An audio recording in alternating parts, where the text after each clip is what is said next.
Welcome to the Automotive Diagnostic Podcast. We're going to explore ways to sharpen our diagnostic skills, find learning resources, and hear from experts in the automotive field. Hey, what's going on, automotive world? Welcome to another episode of the Automotive Diagnostic Podcast. My name is Sean Tipping, and I will be your host once again for this week's episode. Joining me on the show this week, I've got two special guests, very good friends of mine I've known for a long time, since high school. Joe Christopherson, who works for Autozone locally here in the Twin Cities, Minnesota. He's a territory sales manager. And Steve Hauble, another friend of mine, who actually has recently come on board as an employee for ST Mobile. He's got his own van. He's doing the programming and diagnostic thing with me as of the last month or so. So I thought it'd be kind of cool to sit down with Joe and Steve because, again, we've known each other for a long time, but we all ended up in the automotive industry in one way or another. Steve and I have both been technicians for a period of time. Now we're both doing the mobile thing. Joe has been with AutoZone for quite some time and climbing the ranks there. And I thought we could kind of share our experiences getting to where we're at, share some stories, just have a good time, chat about different things we've experienced. We'll talk about parts shortages and the struggles, that we see it from the technician perspective and the parts supplier perspective. We'll talk about young people getting into the industry, safety, pay, all kinds of stuff. It's a good time.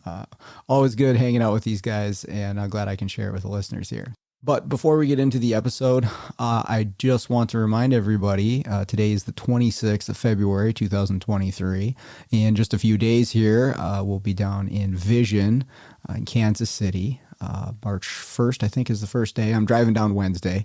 So anyways, if you're at Vision this upcoming week, come find me, come say hi. Love to chat with anybody. I won't be recording a podcast, but that doesn't mean I can't get to know everybody, have some good conversations, and maybe they'll lead to something in the future as far as the podcast goes. But anyways, hopefully we'll see you down there at Vision. With that out of the way, let's jump in. All right. Welcome, gentlemen. How's it going? Fantastic. Absolutely fantastic. Fabulous. Glad to have you guys on the podcast.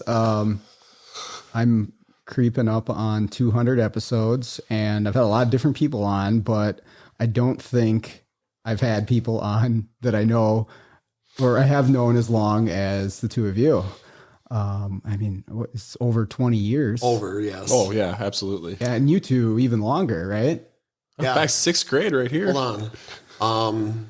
Up on 28 years. Holy shit. Yeah, we go back to sixth grade. 10 years old, basically. The only person I've known just as long as Steve is Josh, and I don't talk to Josh anymore. So, what I thought would be cool is obviously we're pretty good friends, but also we are all in the automotive industry in one way or another. My dog's joining the podcast here too. Joel, you are area manager, district manager of AutoZone? What's the title? Territory sales manager. Territory sales manager of AutoZone. And Steve, you've been in the industry as a technician for quite some time, and now you're employee of ST Mobile. But we all have been in the auto industry for quite some time. We all started out in high school. I think we all took Mr. Plumley's auto shop. Yep, I remember. And all took it from there.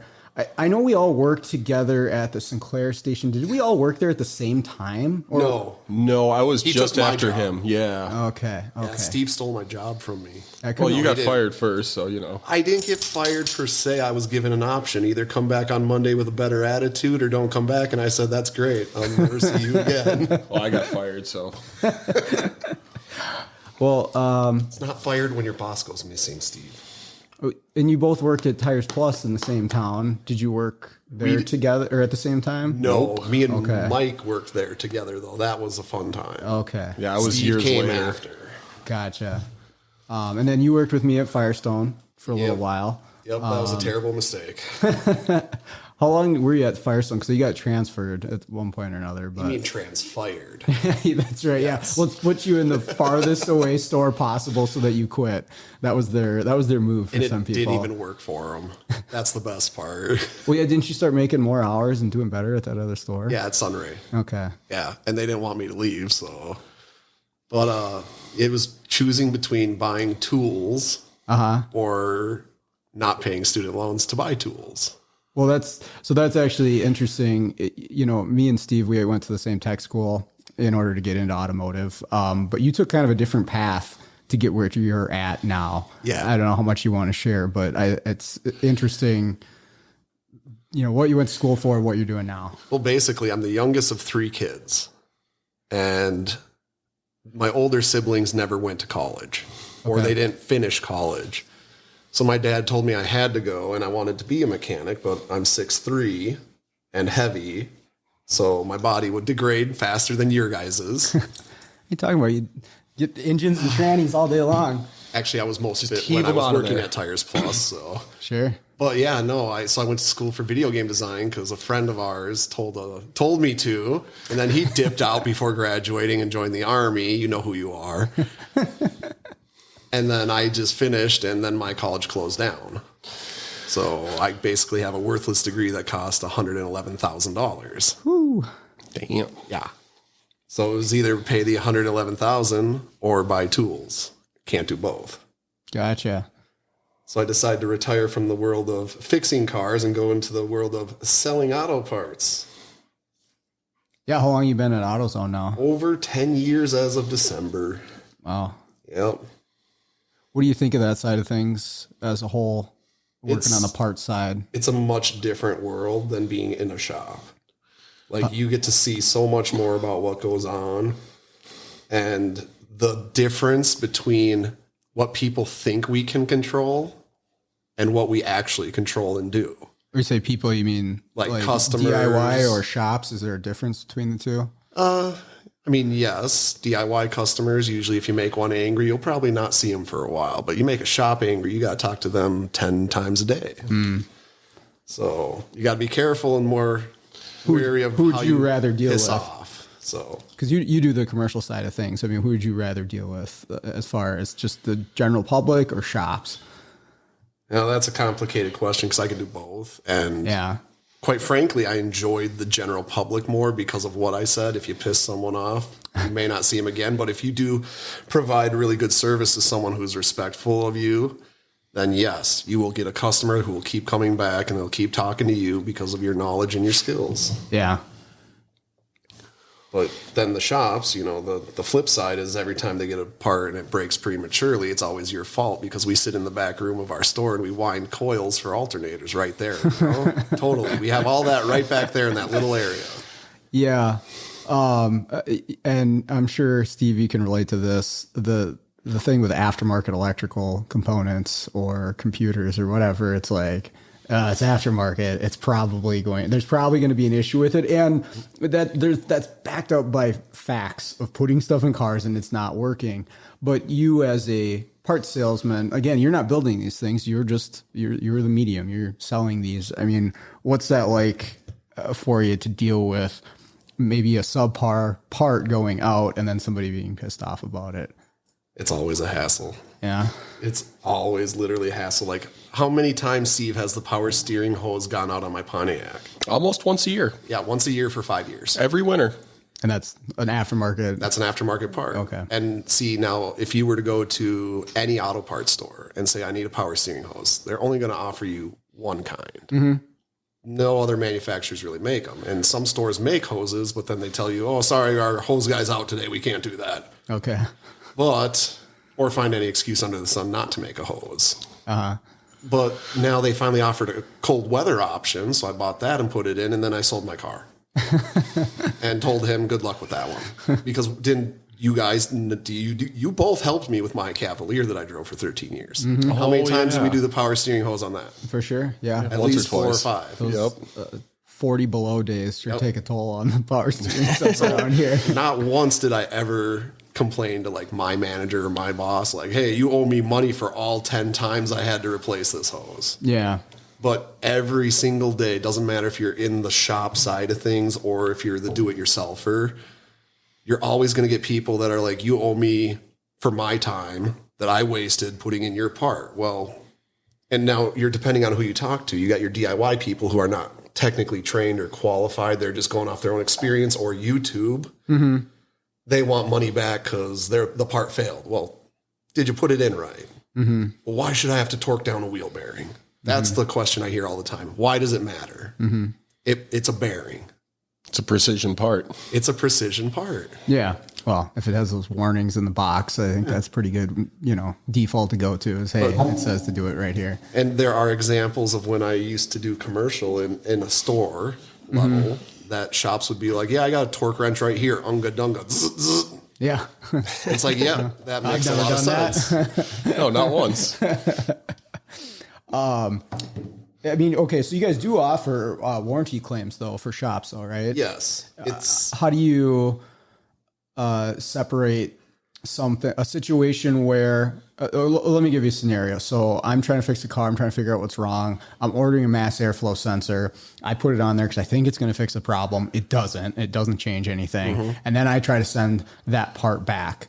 Now, I definitely shouldn't try to get any type of labor claim for that. That was my bad. I mean, number one, do you take the part back from a shop in that situation, or do you have people asking for labor claims on things like that? Oh yeah, all the time. Okay. And it always comes down to, well, it didn't fix the problem. But you got to kind of remember, you can ask certain questions to kind of figure out what's going on. Like, okay, how did you diagnose this problem? Sure. Did you just hook up a scanner and it said both your O2 sensors are bad? And you figured, well, that's, two O2 sensors, it's got to be mass airflow. Okay. Couldn't possibly be anything else. Nothing else in the world could cause that. Yeah. That's what it's like dealing with that. Okay. So if a person is honest and says, hey, I put this part on, it didn't work, can I return it? Most of the time I'll say, yeah, sure, why not? Okay. But if they're going to say, hey, this part, I put it on, it didn't work, found out it was an oxygen sensor, so you're going to have to pay me for putting that part on and taking it back off. Yeah. That's going to be a no. Okay. Most likely. Okay. And everything is handled by employees. So if you got someone who doesn't know anything about cars. You're talking about at the parts store? Yes. The front counter people? Yes. Okay. That makes things a little more difficult. That's why it's hard to get good help some days. Sure. Well, I mean, you probably have like a policy procedure in place, but yeah, somebody who doesn't really know the car side of things is going to struggle in that. Yeah, especially if they're dealing with somebody who does know something about the car side of things. Yep. And that's one of our big selling points too, is we sell advice and it's always free. Okay. So giving people advice too on how to fix these problems or chase down your mass airflow sensor, oxygen sensor problems. I mean, it could be someone who knows a lot about cars. Maybe they're right. Or it could be some kid out of high school that doesn't teach automotive anymore. That's going, yeah, just replace your mass airflow. Do you guys do the free code scans and stuff there? So as a technician, we usually dislike that. He's smiling. We usually dislike that because we've got the person who got the free code scan and the guy at AutoZone's like, well, yeah, this is a code for an oxygen sensor. They put an oxygen sensor on there. AutoZone said. This can all be alleviated by. And they cleared all the codes out, so I have no information. But anyway. This whole thing could have been alleviated by proper training. Okay. When for example, Sean, you come into AutoZone and you say, my check engine light's on, bro. What do I do? And we go out there, scan it, come back, and it says, we suggest you start with this part based off of how many cases have been reported to have this as its fix. You guys have a database that you reference? Okay. So what the thing is because we're trying to draw more traffic in, they'll say like, our experts say it's this. But it's just a database. So the most likely solution to your multiple misfire is going to be coils or wires or spark plugs. There could be other reasons. Right. Well, that's the problem is a general code like that, like a 300, a P0300 or a communication code. There's 100 possibilities for why that might be there. So that's, I would think, tough to sell a part for, but we see it, And I'll see it all the time. And now we're going back into a circle now. I put plugs on or plug wires on because your computer told me I needed them, and that didn't fix the problem. Yeah, right. So what the training part comes down to is this is what we suggest you start with. And when I tell a customer that they have a random misfire, I say I would start with the spark plugs. Then I would do the wires if it has them or boots. Yeah. And then the coils, because we're starting with the least expensive fix and moving our way up to the more expensive fix. I'm not going to tell you to buy all 6 coils right now and spend $400 and hopefully that fixes the problem. No, start with the plugs. Well, you just take that shotgun approach and just load up the cannon and fire. Exactly. You know what sometimes we do suggest? Buy all 3 options and return what you don't need. Okay. I was fair. I was talking to somebody recently who said, he's like, yeah, I opened up the hood and it looked like AutoZone threw up under there. Well, and see, like some people really take to heart the advice they get. Sure. Well, it's free, and so they're gonna latch onto that because they're trying to spend as little money as possible to fix their vehicle. And a lot of the things like I sell would be the easiest thing the way to sell a part is if you know it's a problem. I know remanufactured alternators for early 2000 Fords did not like aftermarket voltage regulators. If you got one out of the box and it didn't say Motorcraft on that voltage regulator, you're most likely going to have a problem. Why do I know that? You've had a lot of returns. I've had a lot of returns. And it's always the ones that don't say Motorcraft. Sure.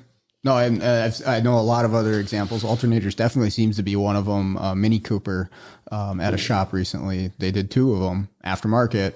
And although it was charging, it wasn't sending the message to the PCM to turn the warning message off. So they, I was like, hey, yeah, sorry. Because they called me in twice to diagnose it. And I'm like, you gotta get an OE. You gotta get something good. And so that's where I would feel if I was selling parts would be difficult because you don't control that. You don't make that voltage regulator, but you're selling it to a customer and they bring it back and you're just like, what do you do? And then, sometimes parts get damaged in transit. Sure. We're getting them delivered off 53-foot tractor trailers coming up from out of state. Yep. And you've got the Amazon warehouse employees throwing coils and alternators into a giant cage and then just sending it down the line, and people are literally just tossing parts in on top of each other. Yep. That's the best way to transport that many parts at once. Yeah, because I can remember getting brake rotors where the box looks like it had been just like dropped on the floor 10 times. And here, this one won't. It's not warped. It's fine. Just drive it. It's fine. Don't worry about it. I see you're worrying about it. I was a little worried because I was the one that had to take it back apart when it wasn't right. It's fine. Don't worry about it. I had a shop that he puts them on the lathe before he puts them on the car for all new rotors. I did that for a while. And you know how much time that saved me? Well, yeah, you don't have to do the job again. Exactly. And see, also part of the business is just experience and learning from other people. Yep. So speaking of the rotors and putting them on a lathe, I was working at another store for a couple of weeks just doing like a employee trade for training purposes. And one of the employees told me, micrometer that rotor before you send it out. And I said, why? He's like, well, some of these have been having thicker hats on one side than the other. So in order to show me, he pulls 10 rotors off the shelf and we open them. And I shit you not, one of them was twice as thick on one side than the other. Wow. But then you open the exact same part number of a different box. And it's perfect. Perfect. Do you think it's just sourced from different places, or do you think there's that big of a discrepancy in the manufacturing? See, this was also like 10 years ago, so I don't know who was manufacturing them back then, but it was probably just quality control lack of or slipping quality control. Yeah. I mean, I'll be honest, in the last 3 years since this whole COVID thing, they've been trying to rush parts out real quick because remember when we had the shortage on Chevys, Fords, like you couldn't get rotors or brakes anywhere. So they're trying to get these parts out quicker. And this is not a fact. So don't fact check me here. This is my personal opinion. I got Google on the ready here.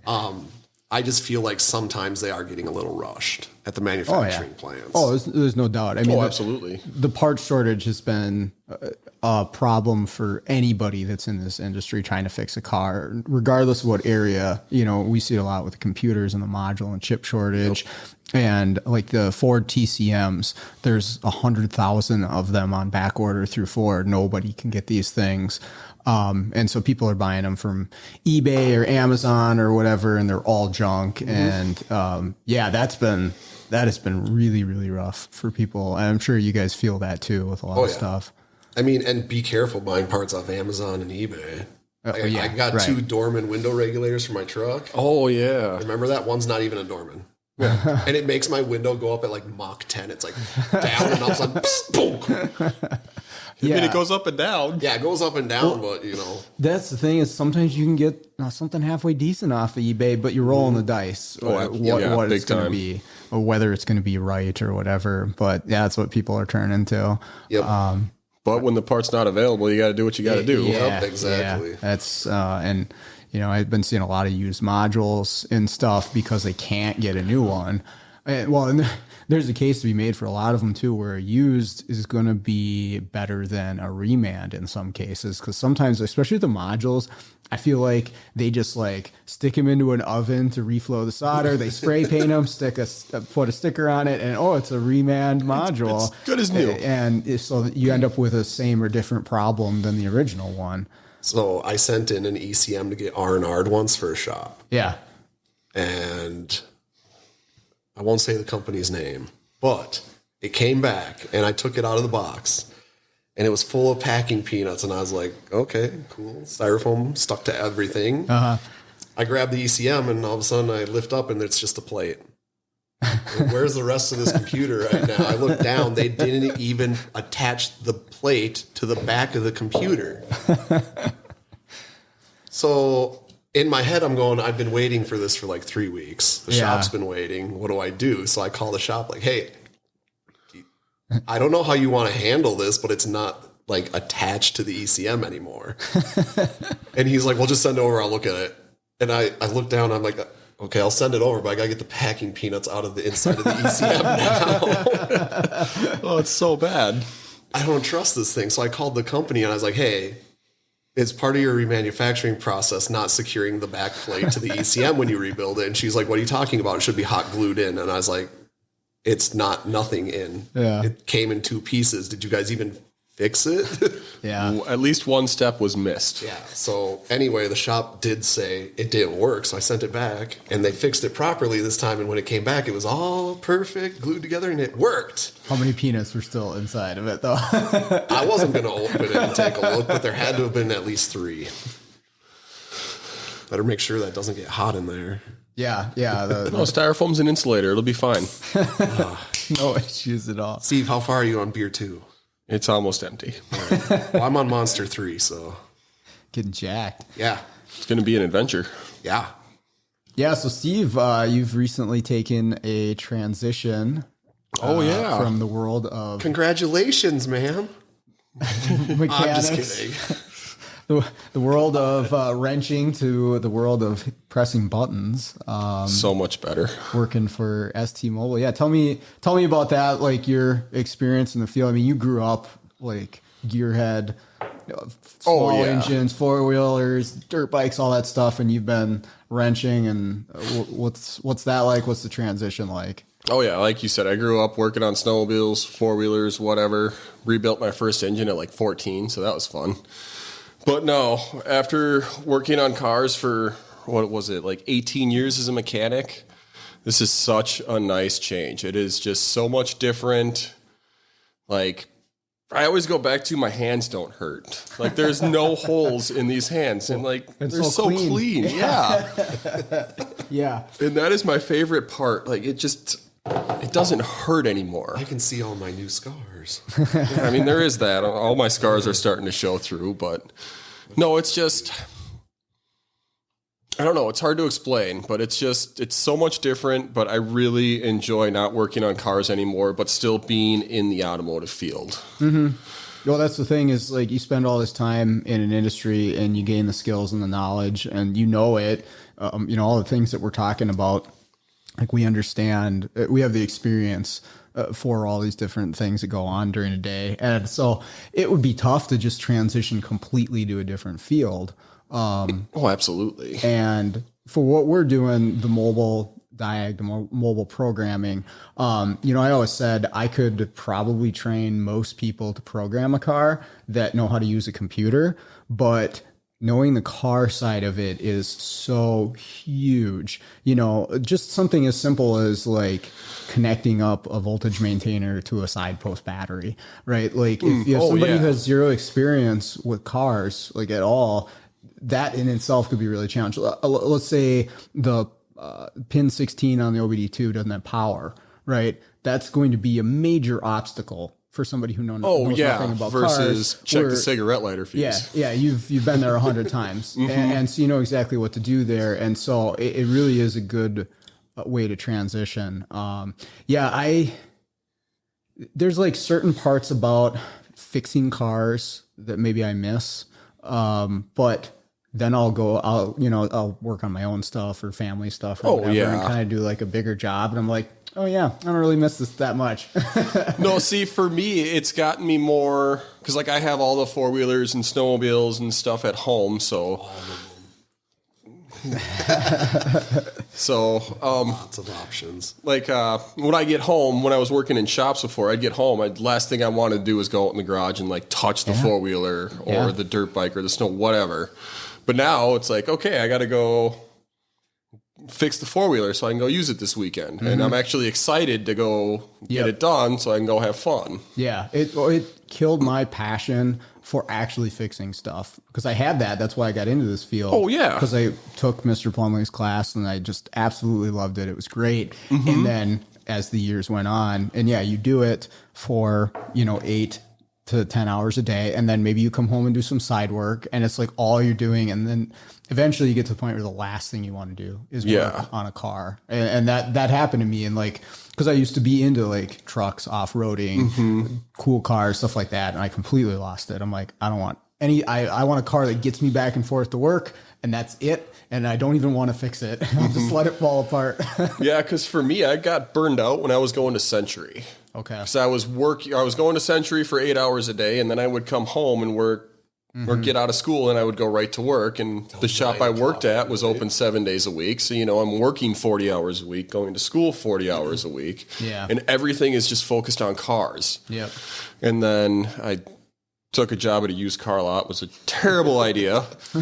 Not saying all used cars lots are bad, but the one I worked for wasn't great. I loved you though. And it just burned me out so much. I've just been kind of limping along for like the last 6 years, and I was just tired of cars. Yep. Well, thanks for your help with my transmission. That was fun. And then putting a transmission in a truck on the dirt floor, 20-degree weather.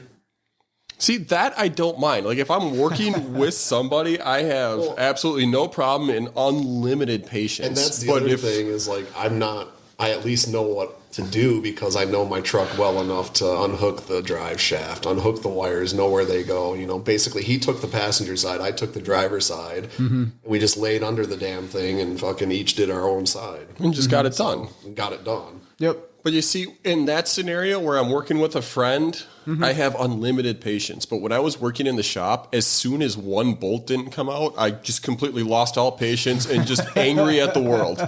Yeah. Like that top bolt on the transmission. Yeah, but I wasn't angry at that. I was able to get through that. You had words with it. Yeah, but we came to an agreement and it came out. Yep. But no, when that happens at work, I just completely...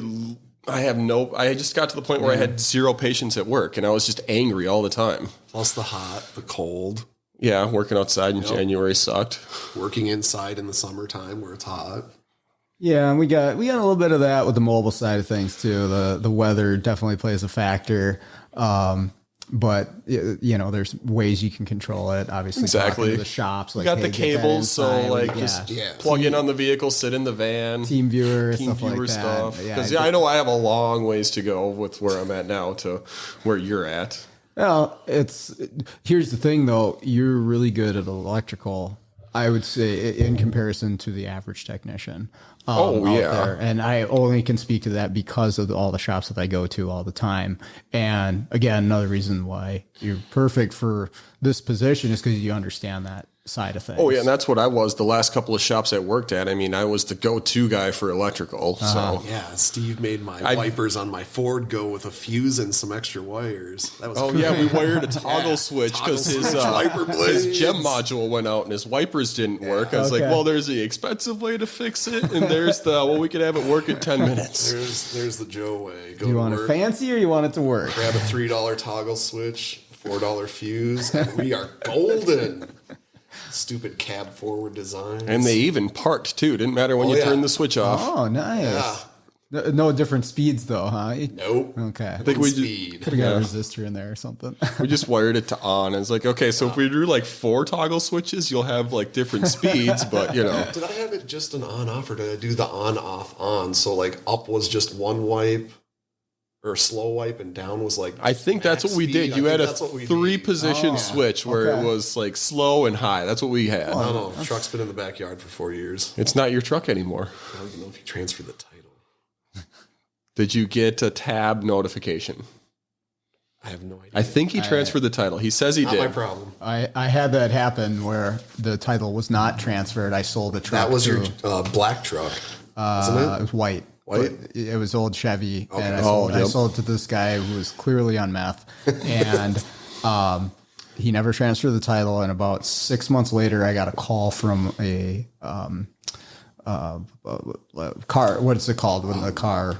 GMV? Impound yes. up in St. Cloud, which want is an money. hour plus north of us. Hey, we got your truck here, and there's no keys, but it's building up storage fees, and you got to come get it. I'm like, I sold it. I don't have any keys, and I was able to work with the DMV to get that sorted out. That was a pain. So yeah, now I take that little corner of the title and I have them fill out the information whenever I sell something. That is extremely important. So always have that. Yeah. That is what it is then. I got that from CJ. I don't know where I put it though because I don't have a filing cabinet as an adult.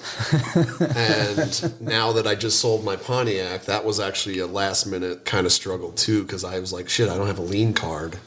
And last time I asked the bank for one, they're like, you don't have a title. So I had to get that bonded title from your mom. And then luckily they were able to give me that lien card, so I was able to sell my Pontiac. But man, I was so sad to watch that car go. You know how much money I put in that car? It's great. Well, I mean, and they're not building those 3800s anymore. Every time you lose damn one, it's shame. a sad day. This was the same thing Damn as the Cavalier, though. The body, you couldn't even jack it up unless you got to those points near the cradle or near the very end because anything in between was so rusted out. Yeah. So jacking it up was a little more difficult. But I mean, before I sold it, did rear brakes, front brakes, new calipers, quick struts, sway bar links. This kid got a good car. And you only dropped it off the jack like 4 times. Yeah, so, it it's fell off fine. a scissor jack like literally 3 times. Remember when we had it tied to the deck and the next day it fell We over? were so like it started to lean on the scissor jack. So I grabbed like the beefy ratchet straps and run it to the deck, trying to pull it straight. And I mean, it straightened out a little bit, but then of you course can use jack stands. That's okay. The thing to do. This was before we had like 9.5 jack stands lying around. yeah, we're safe at the old Sherwood Street shop. So Speaking of the transmission in the truck, you should have seen what we did to get that up off the ground to get the tranny out from under it. There was a lot of wood blocks and jack we stands. stacked up 2x6s, but like building blocks. I go to so many shops where they're lifting cars they've got like 3 wood blocks like on the hoist arm lifting this vehicle up, and I'm like, oh my god. That's actually one thing I get super sketched out about is using hoists at other people's shops. Absolutely. Because you watch some of these things go up like, when was the last time this thing was maintained? Like 40 years ago? Or like I remember the one shop we went to, it had that pneumatic hydraulic piston shop. The thing goes up and then it just shoots up. Or when you're coming down, he's like, you got to wiggle it a little bit. The thing just drops 4 feet. Yeah, like drops. Oh, man. And we needed to work under it. We had to get to that crankshaft sensor. And so I didn't even lift it up all the way. I'm like, no, screw that. Yeah, didn't want to. Because the thing shot up to the ceiling and bounced off of the pads when it hit it. I'm like, no. And this guy's like, oh, whatever. What are you going to do? Have you seen those hoists where you bolt it into the ground and it's like a dolly? It only hoists up one side. It's like a single arm lift. No, I haven't seen that. Okay, so when I was training in Wisconsin a couple months back, we visited a shop and he showed us a video of this hoist. You drive over it, put the arms under it, and it lifts from one side. Okay. And that's going to be really loud. It's okay. He showed us a video. He was lifting it up, and he was just kind of standing there. And all of a sudden, he heard a noise, and the whole car fell to the ground. Damn. The main pin that goes between the hydraulic ram and the arm that lifts up, it literally sheared. Oh and this was a brand new lift. He just installed it like a month ago. Yeah. And you just see him in the video. He just like backs up right as the car is falling. And it's like, holy crap, I would have made a mess. Well, I remember working at the Sinclair station that we all worked at, and there was a single pole hoist, and that thing was older than all of us combined. Oh, yeah. Blood came out of the ground. Well, so we were lifting it up, and so you got the main post, and then you have the body of the hoist that's bolted to the top of the hoist. Mm-hmm. And I was standing across the shop. You could see light through between where the hoist body met the top of the piston because the bolts had loosened up and it was doing one of these.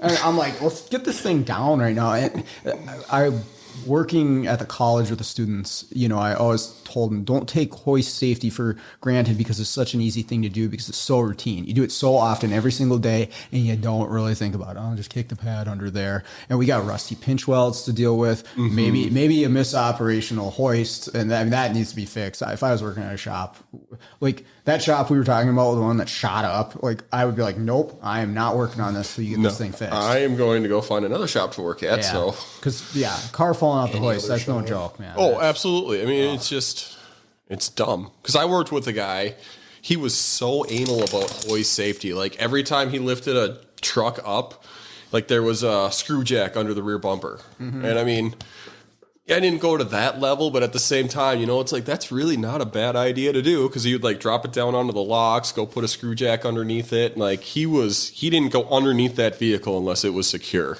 Yeah. Yeah. And it was just really good habit to get into. I mean, don't get me wrong, it's time consuming to go do all this stuff, but at the same time, he's never going to drop a vehicle. I think we've all seen something fall off a lift at one point, though, right? Like in person, I have. I saw it at Century. Did you? Yeah, the class below me. It was one of those dual piston pneumatic hydraulic ones. They kicked one lock in, but not the other one, and dropped it down. And the arms kicked out on the high side of a pickup truck, but it caught the body, so it didn't like hit the ground. But oh damn! I saw one in a shop where it was an SUV, an Escalade or something, and it literally fell right off a single post lift and landed on the trunk. Oh damn! Like straight up vertical. Oh wow. So so that was really bad, and luckily the customer did not see that, but I don't know what happened after that. So I haven't seen one in person. I showed my class videos of cars falling off hoists. YouTube's full of those videos. As a like, hey, take this seriously. And well, here's the other thing: if it starts falling, get out of there. Like you watch these people, they're like trying to grab the side of the car. Like, no, just get out of the way. You're not going to be able to stop that coming down, no matter how strong you are. Yeah, that's an area where I think a lot of people just take it for granted. And I know I did as a tech too. I remember at Firestone. The old guy was working there and he'd lifted 1 million cars, but he just had a big old brain fart. And so he calls me over. The car's already up in the air. And this was the dual in-ground post. And so the way it worked was there's the two posts. And then right underneath the post, there was kind of like a metal U-shaped section that extended out to where the arms would swing in and out. And so the arms were on the outside of the vehicle, but that section right above the piston, that was beneath the vehicle, right? So the two posts were kind of like in line with the pinch wells, essentially, of the vehicle, right? So he calls me over, car's already up in the air, and he's like, hey, I don't know what he was messing with, brake caliper, whatever. And he's like, hey, can you help me out with this? And I walk over, and he's so focused on what he's doing on the right front of the vehicle. I look over, the hoist arms on the right front are not even underneath the vehicle. They're just off to the side. It's balanced on the center post on the right side. He set the left side. He never set the right side. And the tires off, which is more balanced. Yeah, and the tires off. So the car's just kind of just hanging out there on the one side. I'm like, dude, like, he's like, oh shit. He had no clue. So like, it's just so easy to take that stuff for granted. So now that you say that, I've actually done that, but this was way back when I worked at Tires Plus. So I was 18.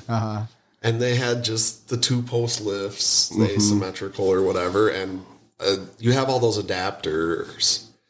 I did it with a truck.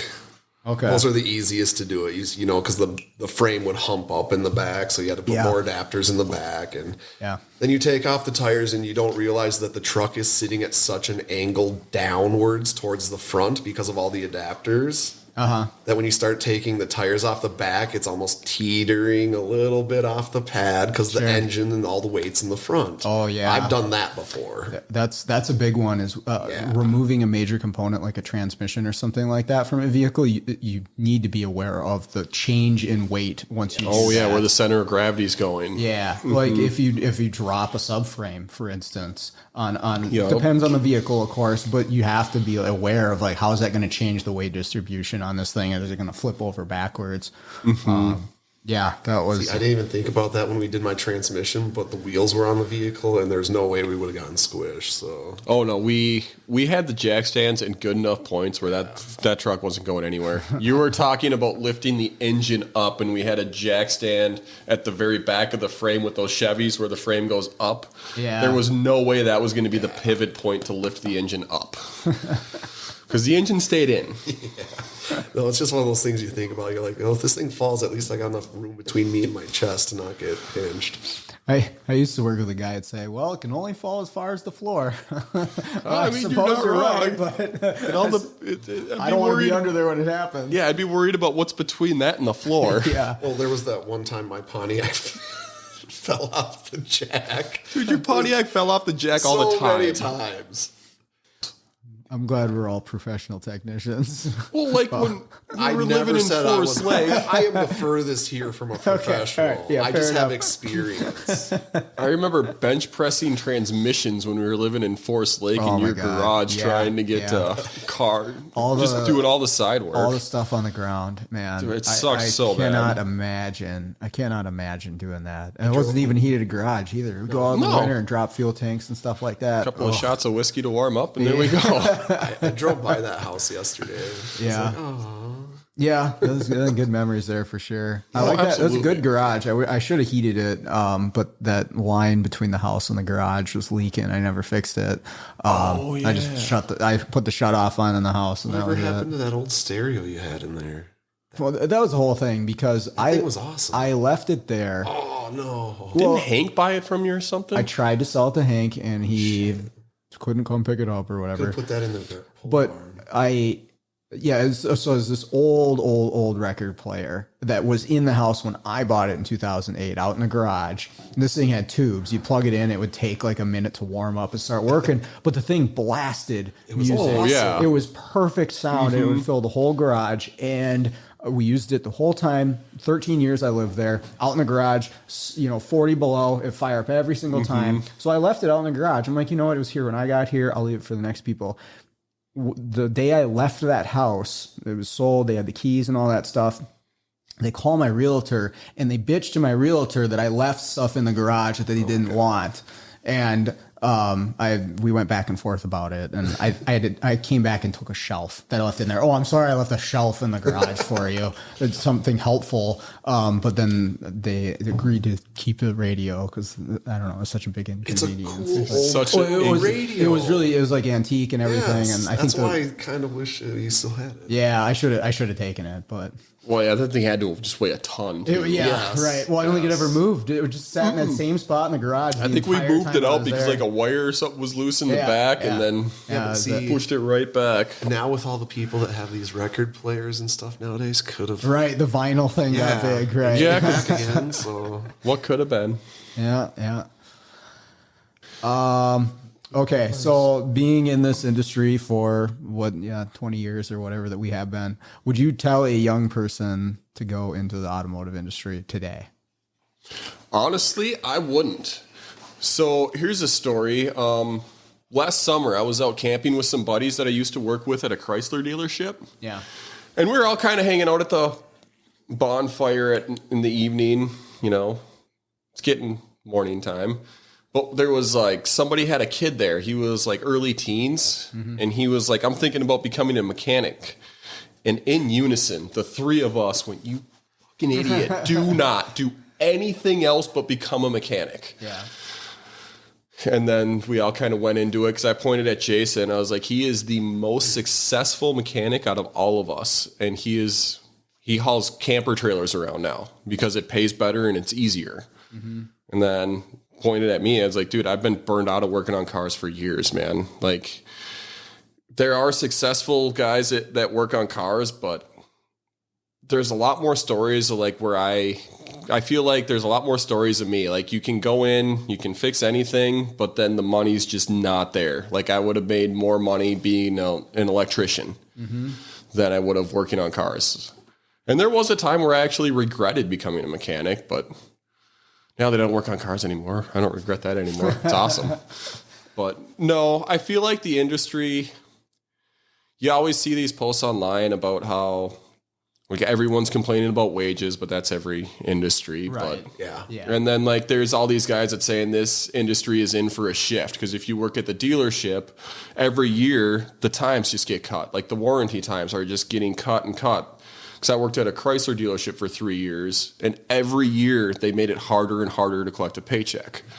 I worked at Tires Plus for 8 years, and it was the same thing. Every single year they made it harder and harder to make money because it was hourly and commission, but then they just kept making it like the bogey harder and harder to hit to get your commission. Mm-hmm.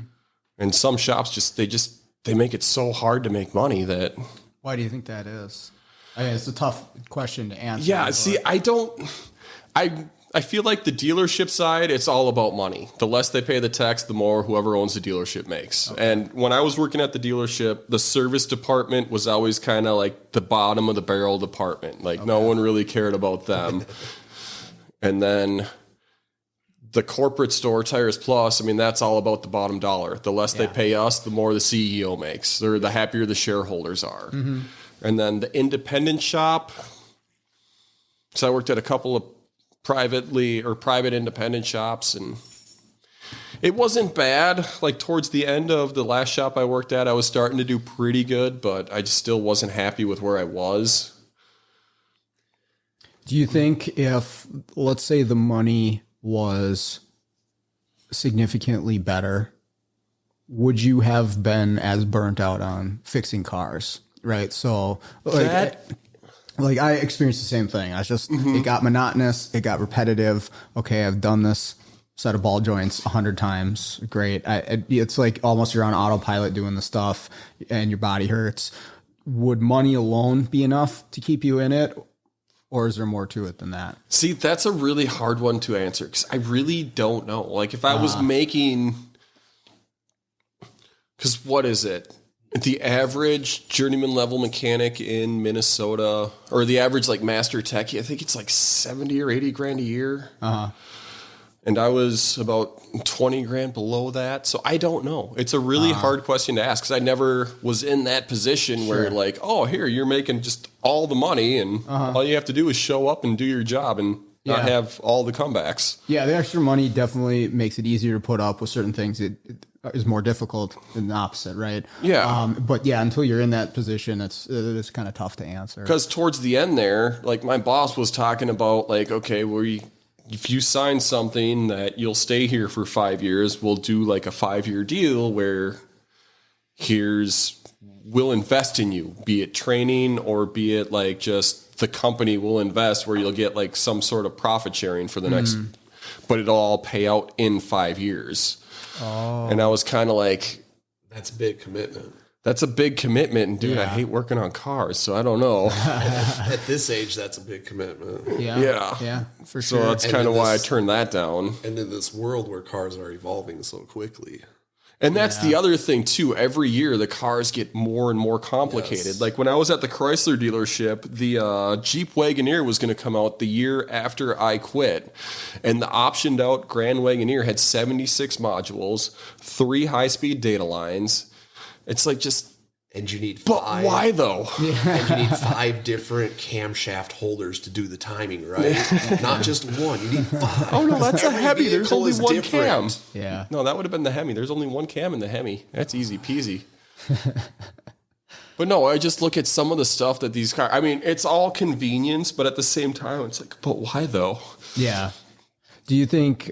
As far as pay goes, because you've worked both incentive-based, like Tires Plus, and then salary, which do you think is better? So I liked the Tires Plus pay scale where you got an hourly pay and then you got commission on top of that before they started making commission so hard. Because what they were doing is you take your hourly pay, double it, subtract that from when you build out this week, and then you make commission on top of that. Okay. I feel like it should just be like, here's an hourly pay, which is basically for... There's going to be bad weeks. You're going to have weeks where you just get your butt kicked by every single thing you touch and you don't do anything. Yep. So that's where the hourly pay is nice. And then the commission pay is nice because, you know, there's also going to be weeks where you're a rock star. You hit like, you bill out 10 grand this week. And see, that's what I liked about Tires Plus. But again, we're talking literally 20 years ago. Yeah. And I was only a tire tech. So hourly pay to do tires, oil changes, basic stuff like that. Then I started learning how to do alignments from the mechanic side. They would show me, this is how you do an alignment, go over the machine.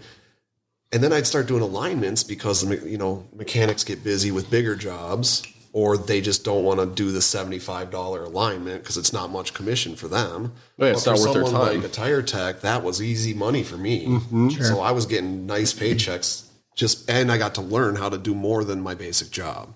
It's kind of like taking the next step in your career when you start doing that as a lube tech. Yep. And then eventually, before I parted ways with Tires Plus, I was learning how to do the brakes and the calipers too. So, yeah, that's one of the other things I've thought. You can go back to that question, you know, would you tell a young person to get into the field? The tough part about it is that there's not much of a path for a person getting into this beyond a technician, right? Like, and that's the other thing I was looking at too. Like, you start out as a lube tech, you become a mechanic. That's it. There's no next step. Where if you're in like a construction trade, like an electrician, say, there's always the next step where you can be an electrician, then a site supervisor, then a job site supervisor, and it just goes up from there. Is owning your own shop. That's a big step, though, from mechanic to owning your own shop. And that's one thing that I wanted to do early in my career.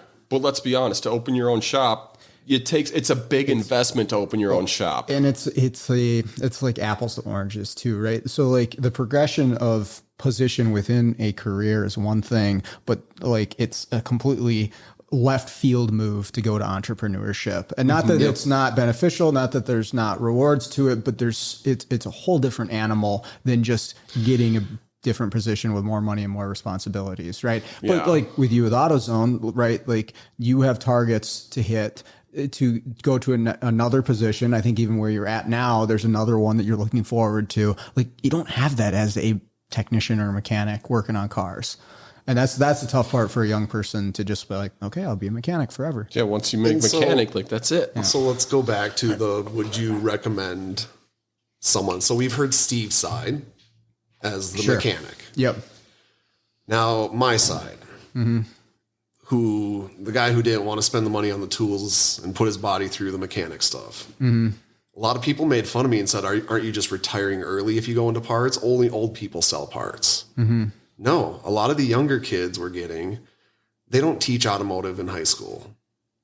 Not many anymore anyway. Mm-hmm. So if kids want to learn about cars, they can either go try to work in a shop, which a lot of shops don't have general technicians anymore. Yeah, or, right. Lube techs. Yeah. I recommend an auto parts business. Yeah. Because that's what it is. You get to deal with parts all days. You get to deal with people's issues and find solutions. And then there's plenty of places to move up to. Mm-hmm. The problem is starting out in auto parts isn't exactly lucrative in today's economy. Right. You're going to be working the front desk for minimum wage or whatever. I don't know what they pay, but I would imagine. It's not minimum, but it's not, right. super awesome. Yeah. But also, I mean, if you want to move up in a company, it is a pretty good company to move up in. Yeah. It's just you got to be ready for the added responsibilities too. Is AutoZone nationwide? I don't know. Or is it just Midwest? No, it's nationwide. Okay. I didn't know. Mexico. I was talking to a guy up in Canada, and he was telling me about he's getting parts from Best Buy. I'm like, the electronics store? But up in Canada, Best Buy is a I always completely different. Why don't we have an AutoZone in Canada? I don't know. I thought Canada was worldwide. Sorry, that came out wrong. I thought AutoZone was worldwide. No, it's U.S., Mexico. I want to say Puerto Rico and Brazil. So there happen to be a number of Canadian listeners to this podcast. The podcast hit number 10 on the Canadian Automotive podcast chart. So if you want to throw some influence out there, hey, AutoZone. If we put AutoZone up in Canada, I would love to go work that market. I would. I think that would be a fun experience. I mean, I'm sick of winter this year already, and going up there would be more of this. Yeah. But I would love to go visit our brothers up in Canada. We're basically South Canada here in Minnesota. I mean, we really are. We're little Canada. There's literally a little Canada in Minnesota. Yeah, we're just Canada South. We're driving there shortly after this. So, it's what I found interesting is, doing the podcast, I've gotten to talk to a lot of people throughout the world. I've interviewed people from the UK, Australia, Canada. And what's really interesting is that regardless of where you're at, if you're in this industry, you're kind of facing some of the same challenges. And there's variants. Like in Australia, it's really hard for them to get service information. Like they just don't have access to it like we do. So they're like jealous of the access that we have. But like when it comes down to the literal nuts and bolts of it, we are facing the same thing regardless of where you're at, which I found is pretty cool, and been able to bond with some people outside of the U.S. And give kind of a bigger perspective on things too, which is pretty cool. Oh, absolutely. Yeah. Very interesting. That's why this whole thing interests me, and I thought we kind of lost track of it because it's been a while since we talked about this. Yeah, well, it's one of those things. I do that with a lot of people where I'm like, hey, let's do an episode together. And then I don't talk to them for 6 months and then make it happen. But today worked out since we're going to hang out anyways. Yeah. I mean, think about it. I actually thought about it on the drive here. Combined between us three, there's, considering our age, at least 50 years of automotive experience sitting right here at this table. Sure. And that doesn't include our at-home shenanigans, fixing our own stuff. Like, I could say I've been working on cars since I was 12. Sure. Oh, yeah. That's not, like, real training or experience, but still. Well, both of you started well before I did. Oh, yeah. Me and you used to fix cars at my house. Well, I remember one of the first repairs that I did on a vehicle myself was at your house. You were helping me do spark plugs on my Mustang. Yep. And that was like one of the first mechanical repairs I ever did for myself. Remember when we painted our cars? Yeah. So you had your was it a Sunfire? The red one? No, that was your Grand Am. Grand Am, yeah. So you had the Grand Am with the 2.4, little red cam. Yep. And I had the Pontiac Cavalier with the 2.2.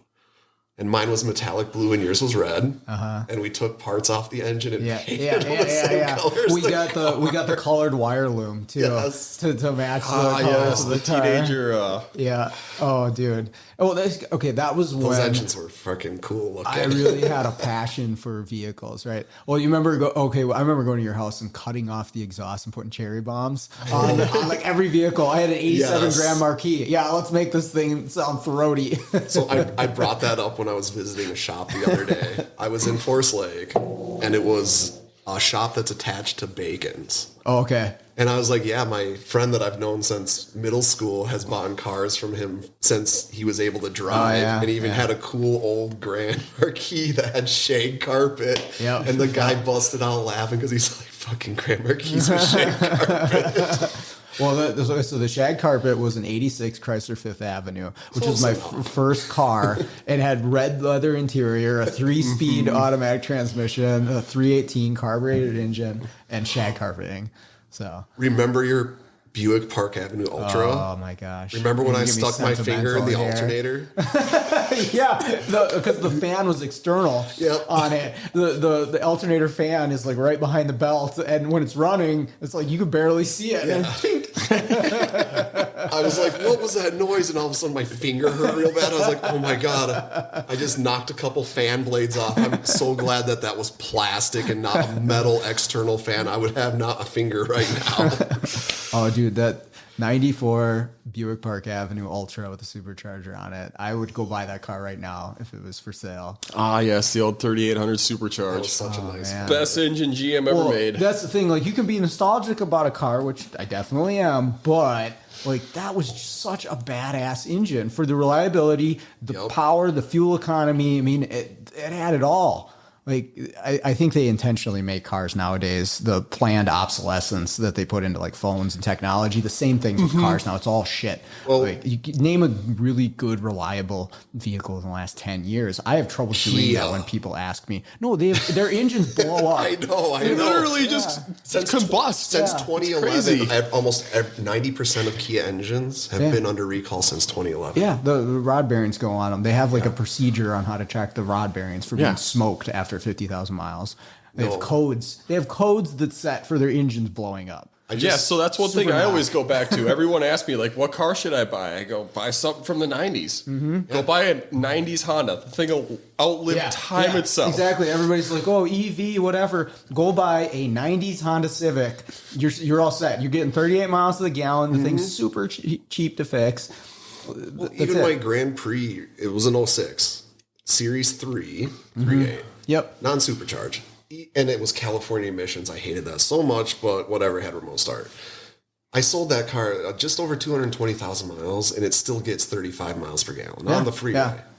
My last Buick had just about 300. And I don't have 5 cams or 4 cams or 8 cams or it just VVT. Worked. You know, it just went. You just had to replace the power steering line every year. Yeah.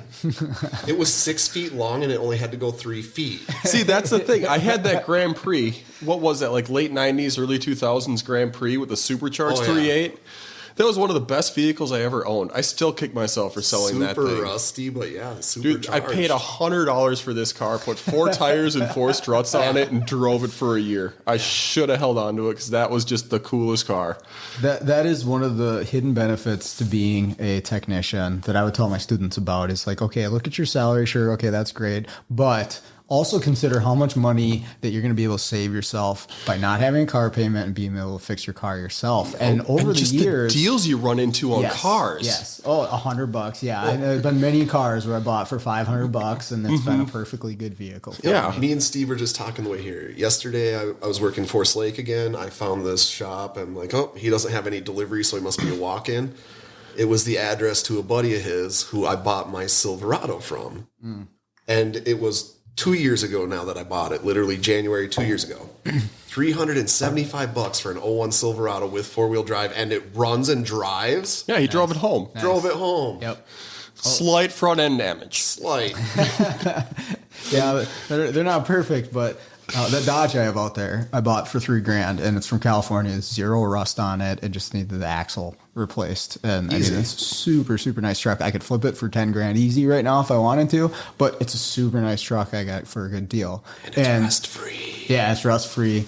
But that you can work those deals and save yourself a lot of money, and it's a hidden value to knowing this stuff. And I stuck about $4,000 into that truck.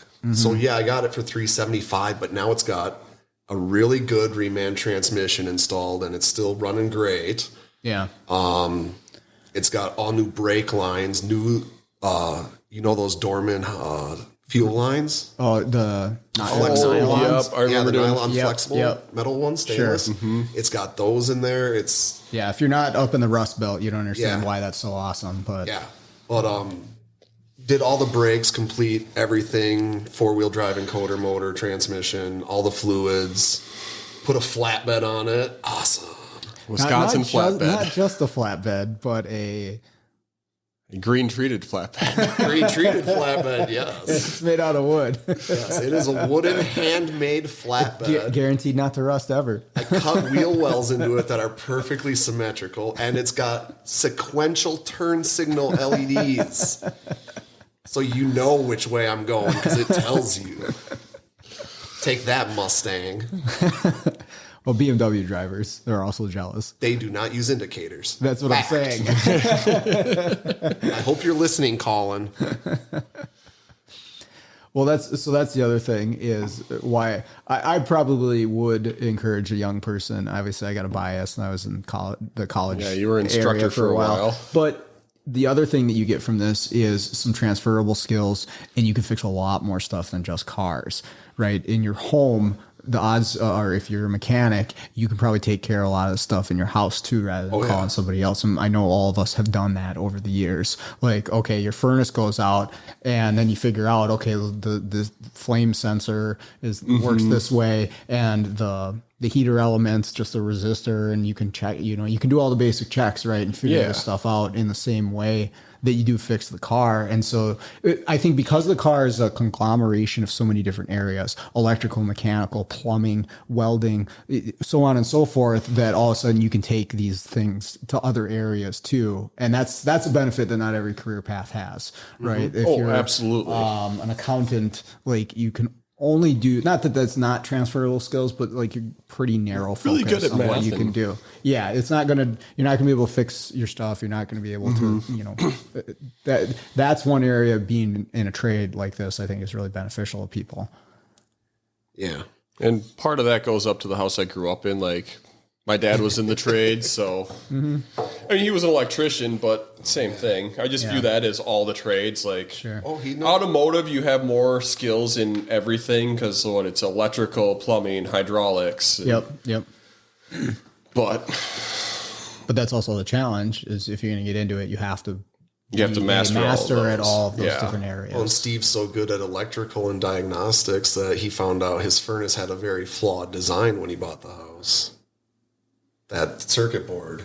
Oh, yeah. So I always had problems with regular my furnace. Homeowner would have known that without having that experience. Yeah, because it was constantly getting wet.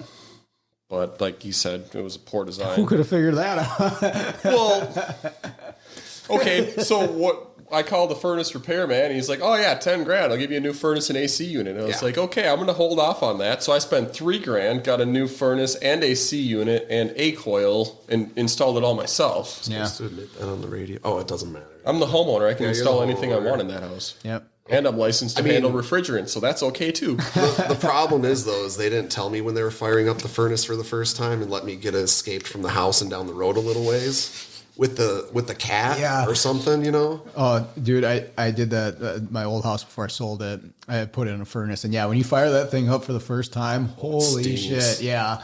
It was like visible smoke in the house. No, we fired it up for like 10 seconds. It basically, as soon as the flames started, we shut it off. I was like, all right, furnace works. We're good this winter. And so, Steve can't smell so good. That's right. He's got his medical condition. CJ can't smell so good because he's got allergies like me. Okay. So he's always stuffed up. I take allergy medicine daily because 5 animals in the house I'm allergic to. So I smelt that furnace fire up and I freaked out. No warning. Cool. Well, I appreciate you guys joining me on the show here.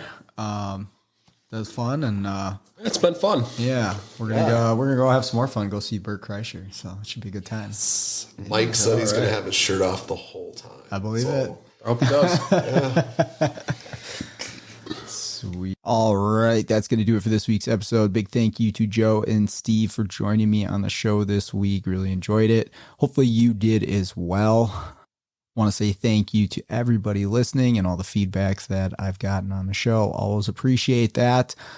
Also, just another reminder, if you're at Vision this week, 2023 in Kansas City, come find me, come say hi, shoot me a message on Facebook, maybe we'll meet up. But other than that, let's get out there and start fixing the world one car at a time.